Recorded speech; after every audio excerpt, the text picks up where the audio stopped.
Bapak Ibu rahimakumullah.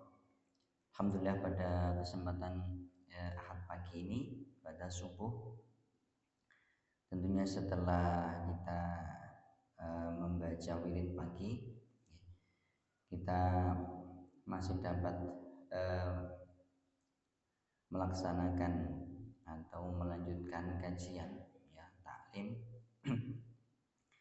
yang semoga ini menjadi eh, wasilah untuk mendapatkan rahmat dan barokah dari Allah Subhanahu wa taala. Salawat dan salam mudah-mudahan tetap tercurahkan kepada baginda Nabi Muhammad sallallahu alaihi wasallam, kepada keluarga, para sahabat dan umat-umatnya yang senantiasa terus meniti jalan kebaikan. Baik, Bapak Ibu rahimakumullah, pada bulan yang lalu kami sampaikan bahwa materi terkait dengan tema Fadilah Quran itu tentu masih banyak yang belum kita pelajari, tetapi mengacu pada sebuah kutaib itu kayak buku saku ya, kayak artikel itu tapi satu satu bundle begitu dalam bentuk PDF itu sudah selesai. Maka kemudian kami komunikasikan dengan Ustaz Khairuddin tema apa yang kemudian akan kita bahas pada waktu selanjutnya, yang maksudnya saat ini kita akan bahas itu. Dan ternyata tema yang saya kira cukup menarik, bukan hanya menarik tetapi memiliki faidah dan fadilah yang besar, yaitu terkait dengan adab-adab. Maka insya Allah ya, kita akan membahas dan mengkaji tentang kitab hadis atau kitab namanya Adabul Mufrad. Adabul Mufrad ini adalah kitab-kitab hadis yang dikumpulkan ya seputar tentang adab ya, asar yang digarang atau ditulis oleh Imam Al-Bukhari. Jadi Imam Bukhari ini kalau dalam bidang hadis, beliau ini posisi atau manzilah atau makomnya sudah dalam taraf Amirul Mukminin fil hadis. Jadi tingkatannya paling tinggi dalam ilmu hadis. Gitu. Maka beliau selain memiliki kitab yang paling sahih ya, Al-Kutub As-Sahul Kutub Al-Musannafah Ba'dal Quran, kitab karangan manusia, maksudnya isinya itu hadis, kumpulan-kumpulan hadis Nabi yang paling sahih setelah Quran, itu beliau yang kemudian menyusun. Itu memiliki buku yang lain khususnya dalam pembahasan adab dan akhlak. Baik, nah ini saya kira kenapa beliau mengarang, tentu karena memiliki faedah khusus ya. Padahal di kitab Bukhari itu, Sahih Bukhari itu sudah ada materi adab sendiri. Cuman kenapa beliau mengumpulkan adab dalam satu buku? Karena tentu penting. Sebagaimana kalau dalam masalah fikih itu tentang ilmu faraid yang biasa dikaji oleh Ustaz Sahrengi, itu sebenarnya masuk pembahasan dalam fikih. Cuman kenapa disendirikan? Karena pentingnya ilmu tersebut. Baik, sebelum kita masuk dalam pembahasan kitab ini, tentu kita mengetahui ya, penting mengetahui kenapa kita belajar adab. Baik, keutamaan adab dalam kehidupan manusia itu apa? Seorang tabi'in ya, kibarut tabi'in, beliau adalah Abdullah ibnu Mubarak, menyampaikan, man tahawana bil adab uqiba bi hurmanis sunan. Orang yang meremehkan masalah adab, orang yang meremehkan masalah adab atau menganggap adab itu sesuatu yang memang remeh-temeh dalam kehidupannya, maka dia akan terhalang untuk mengerjakan amalan sunnah. Orang yang tidak memiliki adab itu susah sekali mengerjakan amalan-amalan nawafil sunnah. Itu bagian dari ikop atau hukuman, uqiba bi hurmanis sunnah. Jadi orang kalau nggak memperhatikan adab-adab, dia akan terhukum atau akan terhalang dari hal-hal yang sunnah. Wa man tahawana bis sunan, nanti lanjutannya ada orang yang kemudian meremehkan perkara sunnah. Oh, itu kan cuman sunnah, ini kan cuman sunnah. Nah, itu biasanya begitu. uqiba bi hurmanil farid. Dia akan terhalang untuk melaksanakan sesuatu yang fardu.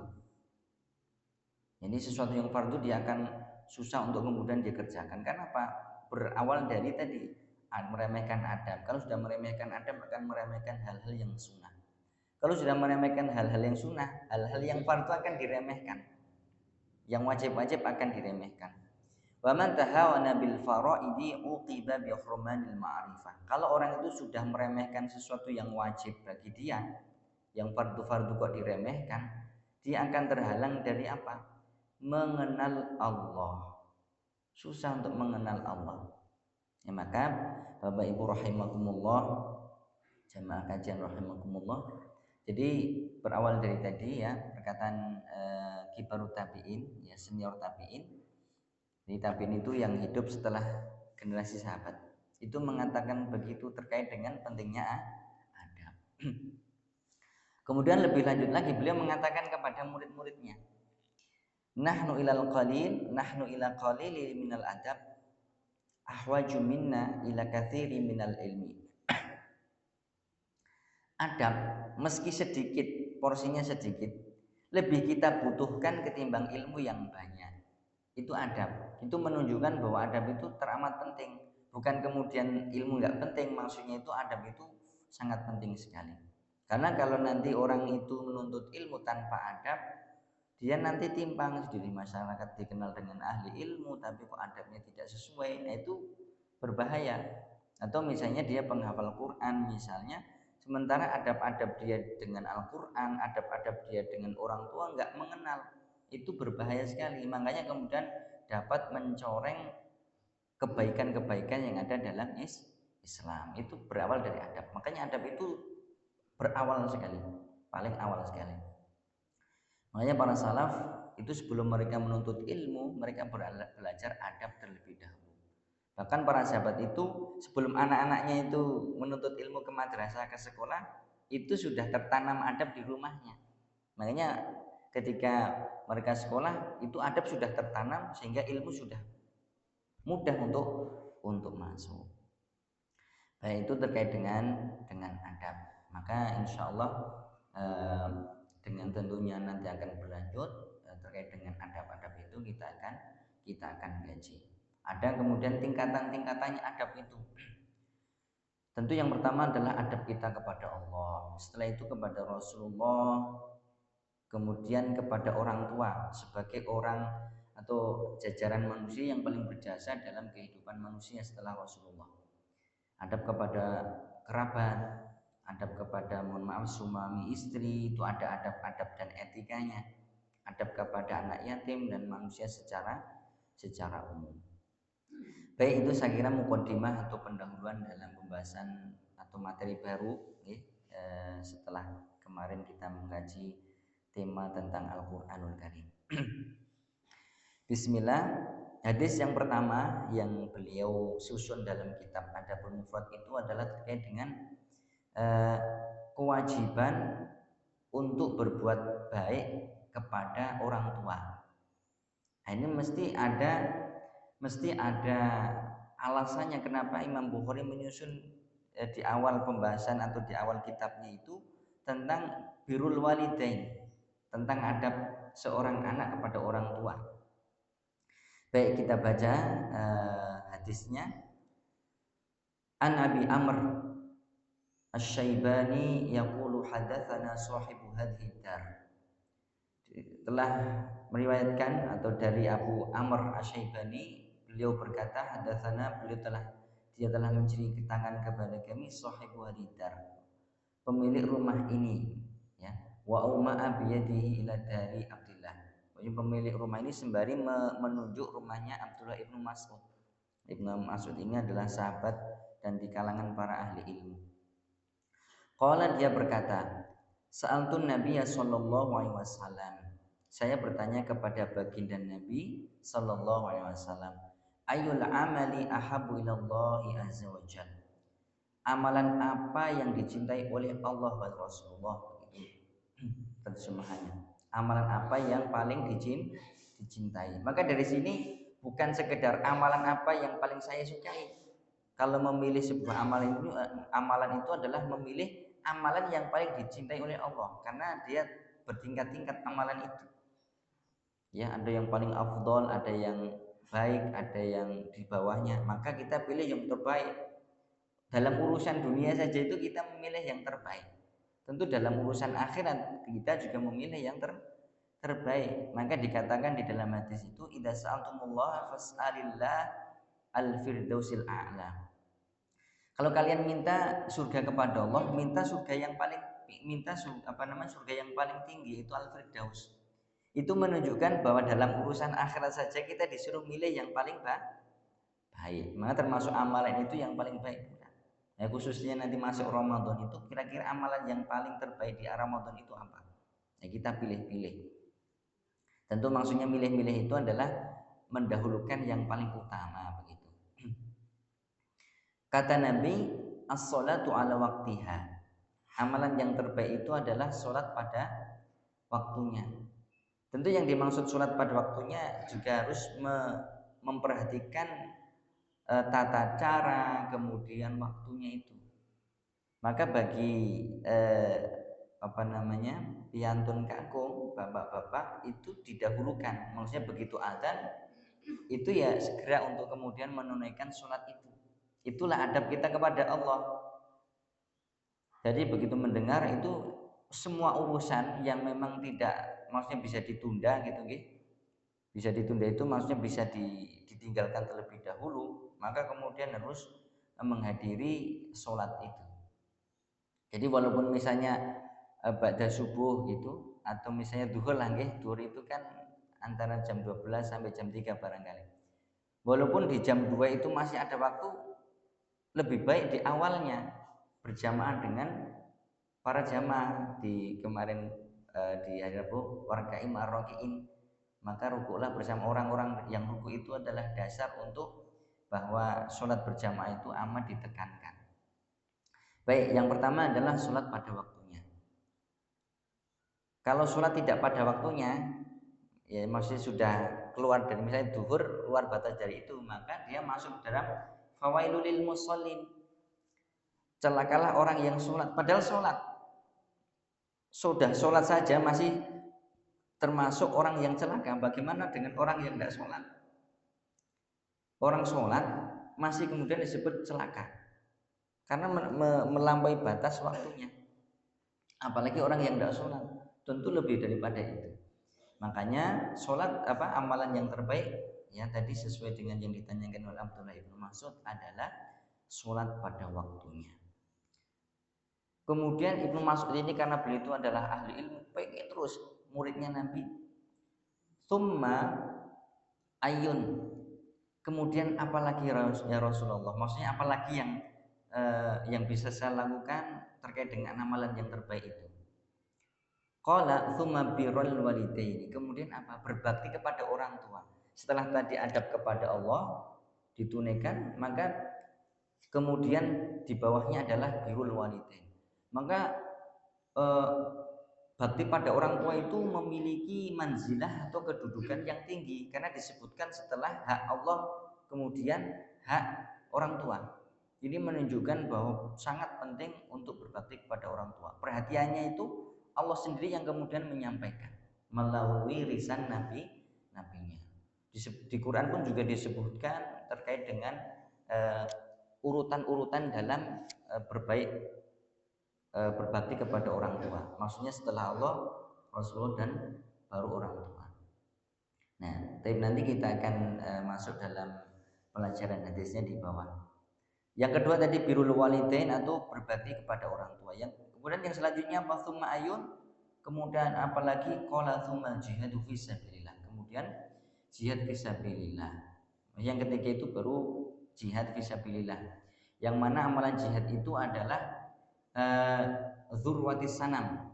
Zurwatis sanam itu adalah puncak amalan. Kalau dalam Islam itu puncak amalan ya jihad itu. Karena saking tinggi amalan itu. Cuman dalam konteks ini jihad itu masih di bawahnya birrul walidain, masih di bawahnya bakti kepada orang tua, sehingga bakti pada orang tua itu memiliki tingkatan yang di atasnya. Qala hadatsani bihinna. Kemudian Ibnu Mas'ud tadi melanjutkan, Rasulullah itu menyampaikan kepada saya itu maksudnya langsung. Jadi tidak melalui perantara orang begitu. Tidak melalui orang kedua atau ketiga, langsung. Rasulullah menyampaikan saya tentang tiga hal tadi itu langsung. Walau stazadtuhu lazadani. Kalaulah aku minta tambahan, maksudnya tambah nasihat, maka tentu baginda Nabi akan menambahkan, maksudnya nasihatnya tadi. Cuman kemudian beliau Abdullah bin Mas'ud itu tidak menambahkan, maksudnya mencukupkan diri begitu, supaya mudah untuk diamalkan, mudah untuk diajarkan dan tidak menyulitkan diri sendiri. Jadi kalau orang itu bertanya, dia secukupnya, jangan sampai bertanya tapi malah membebani diri sendiri sebagaimana Bani Israel. Baik Bapak Ibu rahimakumullah, dari pelajaran hadis tadi ya kita lebih mengerucut kepada birrul walidain, bakti adab kita atau adab seorang anak kepada orang tua, yaitu bahwa birrul walidain adalah hubungan seorang hamba. Setelah tadi adab seseorang kepada sang Khalik, kepada Rabb, maka kemudian Allah menyuruh seseorang itu harus berbuat baik kepada orang tuanya. Yang mana anak kepada birrul walidain itu adalah hubungan seorang hamba, yaitu anak kepada manusia yang paling berjasa dalam hidupnya, yaitu orang tua. Tidak ada orang yang berjasa dalam hidup seseorang setelah Rasulullah itu kecuali orang tua yang kemudian melahirkannya. Makanya sampai kapanpun tidak ada itu istilahnya itu mantan anak, nggak ada. Itu mantan ibu nggak ada. Sampai bahkan hubungan itu kalau misalnya masih dalam satu iman itu sampai akhirat hubungan itu. Maksudnya itu bisa berkumpul dengan keluarga itu sampai akhirat, selama dia masih memiliki iman.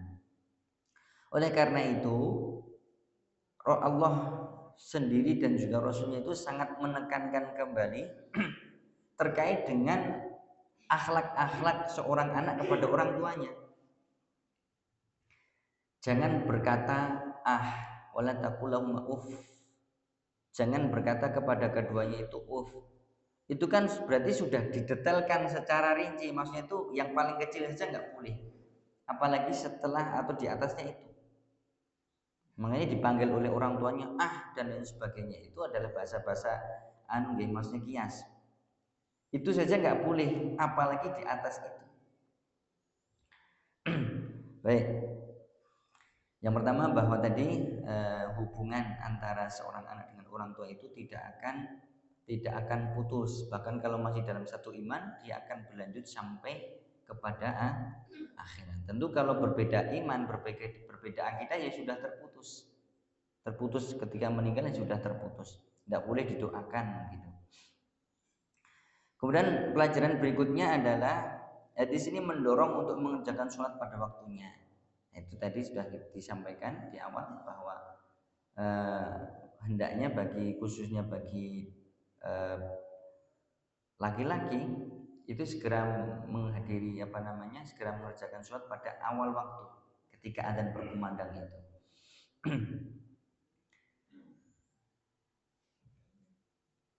Kemudian dari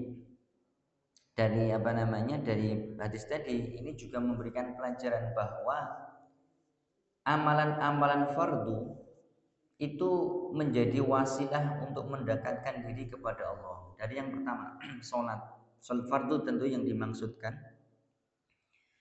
itu adalah wasilah bagaimana mendekatkan diri kepada Allah. Pun demikian juga birrul walidain, berbakti kepada orang tua. Apakah bakti kepada orang tua itu hanya dikhususkan bagi anak kecil? Atau maksudnya itu bagi yang usia-usianya itu dini, maksudnya masih remaja. Siapapun yang masih, bahkan mohon maaf, sudah sepuh saja, kalau masih memiliki orang tua, dia masih tetap diwajibkan untuk birrul walidain. Misalnya kadang-kadang ada umur orang itu ada umurnya 80 tahun, tapi masih punya orang tua, umur 100 tahun itu. Berarti di satu sisi walaupun sudah mohon maaf fisiknya sudah lemah, bagaimana pokoknya semampu dia untuk bisa birrul walidain atau berbakti kepada orang tua. Bahkan setelah meninggalnya orang tua itu pun seorang anak masih punya kewajiban kepada orang tua, yaitu apa? Senantiasa mendoakan. Kemudian di antara bakti kepada orang tua adalah ketika orang tua meninggal itu seorang anak hendaknya itu mengetahui kerabatnya, Pak. Kerabat atau yang ada hubungan rahimnya, supaya dia bisa meneruskan silaturahimnya itu. Jadi jangan sampai ketika orang tua meninggal anaknya nggak mengetahui pamannya itu siapa. Makanya pentingnya kumpul keluarga itu. Kemudian silaturahmi yang sangat memungkinkan jadi Idul Fitri itu, yang karena liburnya berbarengan. Nah, supaya tahu ini pamanmu, ini bibimu, itu supaya tahu. Dan untuk menyambung hubungan tali silaturahmi, dan itulah salah satu amalan bakti seorang anak kepada orang tua adalah menyambung hubungan kepada saudara atau kerabatnya orang tua. Bahkan termasuk teman-teman orang tua itu termasuk juga untuk kita jalin silaturahminya sebagai bentuk birrul walidain. Dalam hadis qudsi Allah sampaikan, dan tidaklah hambaku mendekatkan diri kepadaku dengan sesuatu yang lebih aku cintai daripada apa-apa yang aku fardukan atasnya. Jadi semakin orang itu memperhatikan amalan-amalan fardiyahnya, amalan-amalan wajibnya, Allah semakin mencintainya. Dan hambaku senantiasa mendekatkan diri kepadaku dengan ibadah-ibadah nafilah sehingga aku mencintainya. Karena sholat nawafil atau apapun ibadah-ibadah sunnah itu akan menyempurnakan ibadah-ibadah yang wajib. Sholat misalnya itu kan ada sholat nawafil, mengiringi sholat fardu itu dalam rangka untuk apa? Untuk menyempurnakan sholat fardu kita. Jadi ya maksudnya kalau bisa jangan mencukupkan hanya 5 waktu saja, hendaknya itu qobliyah ditunaikan. Karena bisa jadi tidak sempurna sholat kita. Mungkin sholat tapi pikirannya masih di rumah. Apalagi ini pas puasa itu. Ini buka pakai apa? Itu kan kadang-kadang kepikiran di sholat itu. Itu memang belum sempurna. Bagaimana menyempurnakannya? Menunaikannya dengan menambahnya dengan nafilah. Pun demikian dengan puasa. Puasa Ramadan itu kan fardu atau wajib. Kadang-kadang ada yang tidak sempurna. Ya memang tidak sempurna. Bagaimana menyempurnakannya? Dengan saum atau puasa-puasa sunnah. Nah, makanya ada syariat Syawal itu, puasa Syawal, menyempurnakan yang kemarin, maksudnya Ramadan itu. Baik. Kemudian pelajaran berikutnya bahwa sudah masuk ke teknis. Bagaimana adab-adab atau bentuk bakti kepada orang tua? Yaitu hendaknya seorang anak itu melakukan kebaikan untuknya, apapun bentuknya. Jadi mohon maaf, mungkin orang tua itu tidak melakukan sebuah amalan. Misalnya contohnya sedekah. Orang tua enggak sedekah, tapi anaknya kemudian berinisiatif. Tidak menyuruh anaknya, tapi begini, saya bersedekah atas nama orang tua saya. Orang tuanya masih hidup, itu boleh. Bahkan dalam jajaran penuntut ilmu itu bersedekah atas nama guru itu boleh. Sebagai bentuk untuk akhdil barokah, untuk mengambil keberkahan. Kalau seorang murid kepada guru. Ini seorang anak kepada orang tua. Walaupun orang tua enggak nyuruh sana kamu sedekah, enggak nyuruh seperti itu, tapi anaknya kok bersedekah mengatasnamakan orang tua, itu bagian dari bentuk birrul walidain. Makanya orang tua setelah meninggal itu kan boleh bersedekah atas nama orang tua. Pun demikian mendoakan orang tua. Dan juga bagian yang terpenting adalah menjaga nama baik orang tua. Bagaimana menjaga nama baik orang tua? Ya, melakukan sesuatu yang memang orang tua sukai. Apapun itu bentuknya. Apakah itu khususnya di tengah-tengah masyarakat?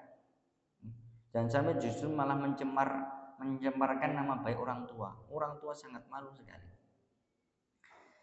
Walaupun orang tua itu mohon maaf mungkin sudah meninggal.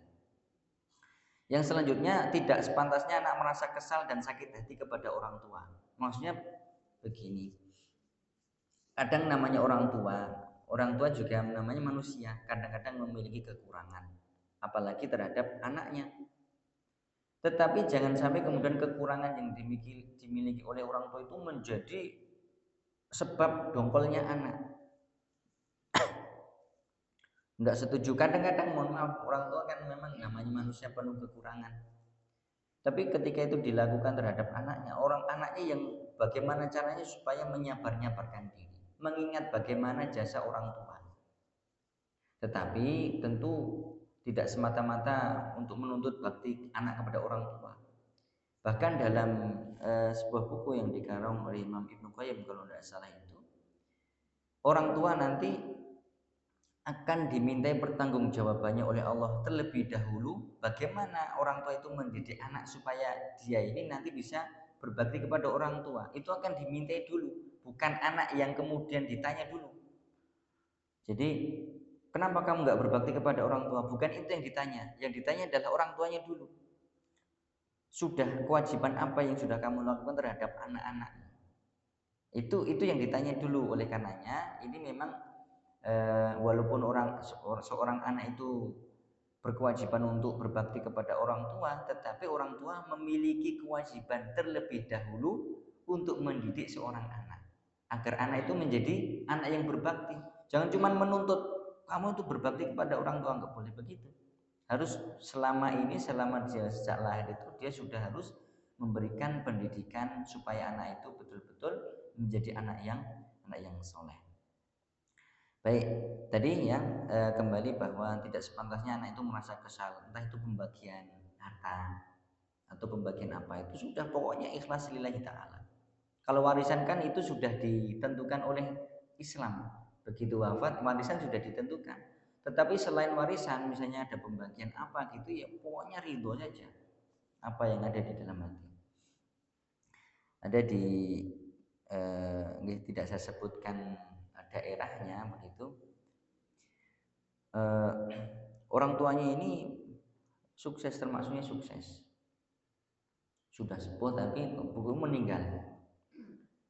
meninggal anaknya itu bukan kemudian ini yang cerita malah keluarganya sendiri, bukan kemudian bagaimana caranya anak-anaknya itu atau zuriyahnya itu keturunannya itu bagaimana supaya mengangkat nama baik orang tua, bagaimana kemudian mendoakan supaya di alam sana, di alam kubur itu mereka betul-betul mendapatkan tempat yang terbaik. Malah kemudian rebutan ini peninggalannya itu warisan itu sampai kemudian usahanya itu mati ya itu karena itu ya mau dikembangkan oleh fulan nggak boleh dan sebagainya. Itu namanya mencoreng nama baik. Jadi kan kelihatan itu saling berebut harta dan sebagainya. Naudzubillah min dzalik. Apapun yang ditinggalkan oleh orang tua atau yang diberikan ya tentu berusaha untuk ikhlas gitu, ikhlas di hati itu. Karena terlalu besar jasa orang tua. Kemudian tidak mengeraskan suara atau memotong pembicaraan. Jadi suaranya itu makanya tutur kata kepada orang tua itu harus santun. Kalau misalnya bisa ya tentu dengan toto kromo gitu. Kalau orang Jawa itu pakai basa halus. Kalau memang tidak bisa karena memang sudah terbiasa, tetap jangan sampai menyakiti. Karena begini, kadang-kadang dukone yang sepuh atau murkanya orang tua itu tidak tersampaikan, Pak. Cuma dirasakan. Karena tidak sesuai dengan yang diharapkan oleh orang tua. Makanya ini pemahaman seorang anak kepada keinginan orang tua itu sangat dibutuhkan. Misalnya contohnya, Masya Allah, ini dingin-dingin ini enaknya ngapain gitu ya. Kadang-kadang pengen teh hangat. Mau itu isyarat. Dan anak itu tingkatan ketak atau tingkatan bakti kepada orang tua itu sudah mengetahui. Belum diucapkan tapi sudah mengetahui apa yang menjadi sebuah keinginan orang tua. Ini sangat sangat berat karena orang tua belum mengucapkan atau belum menyampaikan keinginannya, anak sudah mengetahui dulu. Tentu sebatas kemampuan anak. Kalau sudah begitu, maka kesuksesan anak itu tentu akan didapatkan. Itu berbanding lurus antara hubungan seorang anak dengan orang tua dengan kesuksesan dalam hidupnya. Baik, tidak mengeraskan suara, tidak berdebat. Pokoknya mending ngalah. Nah, gitu. dan tidak berdusta kepadanya. Jangan sampai berbohong, berdusta. Naudzubillah min dzalik. Tidak mengganggu istirahatnya. Tidak mengganggu istirahatnya. Eh, apa namanya? Dulu tentu ini sudah familiar atau sudah masuk di kalangan kita kaum muslimin. Sebab salah satu sebab masuknya surga seorang anak itu waktu di zaman dulu sebelum Rasulullah itu, kebiasaan anak ini adalah memberikan susu. Anak ini memeras sendiri susu kambing atau susu apa itu waktu itu untuk orang tuanya. Pokoknya dia tidak akan memberikan susu ini kepada anaknya sebelum orang tuanya lebih dulu minum. Itu bentuk bakti dia kepada orang tuanya. Jadi mendahulukan orang tuanya dibandingkan anaknya sendiri. Suatu ketika orang tuanya itu masih istirahat. Jadi dia belum bisa memberikan susu kepada orang tuanya karena masih istirahat. Sementara anaknya merengek nangis terus.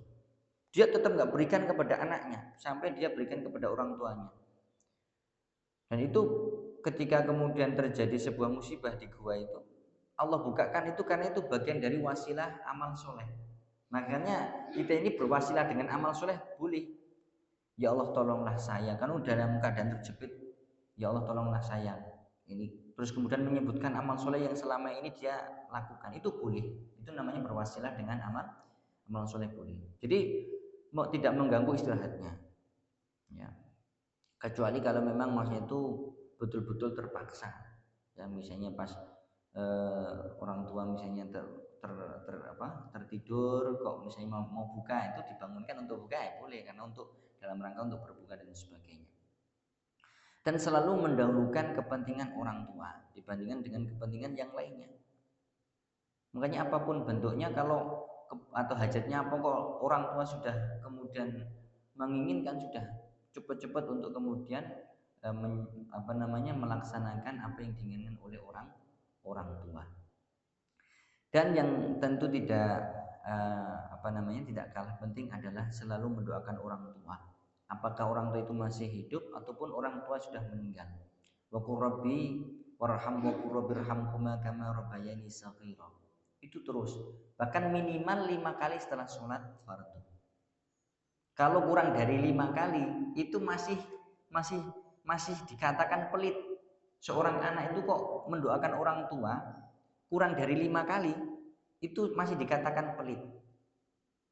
Oleh karena itu dalam setiap kesempatan kita doakan orang tua apapun itu bentuk maksud doa itu aku ya Allah sayangilah kedua orang tua kami atau kemudian ya Allah ampunilah dosa-dosa orang tua kami dan sebagainya, maka itu tetap ditunaikan walaupun tidak dengan bahasa Arab. Wal akhir dan terakhir kata Nabi, kunci agar anak-anak kita itu berbakti kepada kita lebih dulu berbakti kepada orang tua.